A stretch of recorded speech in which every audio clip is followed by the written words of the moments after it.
আসসালামু আলাইকুম বন্ধুরা, সবাই কেমন আছেন? আজকে আপনাদেরকে যে জিনিসটা দেখাতে যাচ্ছিলাম সেই জিনিসটা নিয়ে আমি খুবই এক্সাইটেড ছিলাম, কারণ আজকে আমি আমার ড্রাগন ফল গাছের ফুল দেখাতে যাচ্ছিলাম।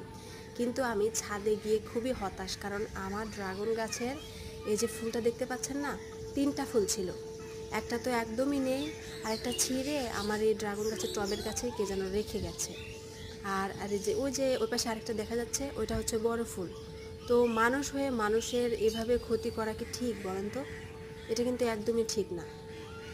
আমি আমার এই ড্রাগন গাছের ডালগুলো বুনেছি, খুব বেশি দিন হয়নি, 1 মাস কি 1.5 মাস এর মধ্যেই ফুল এসেছে। আমি খুবই খুশি ছিলাম, অথচ আমার এই ড্রাগন গাছের এই ফুলটা কে যেন ছিঁড়ে রেখে গেছে। এটা কি ভালো লাগে বলেন তো? আমার কত শখের গাছ ছিল এগুলা।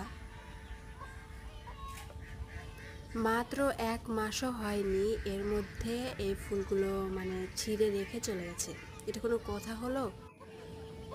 আমি অনেক শখ করে গাছগুলো বুনেছিলাম। আবার এখানে দেখুন, এখানে আমার এই যে কি বলে, কাঠগোলাপের পাতাগুলো ছাগলে খেয়ে চলে গেছে। ছাগলগুলো ঠিক মতো বেঁধে রাখতে পারে না। গ্রামের বাসা হলে এই একটা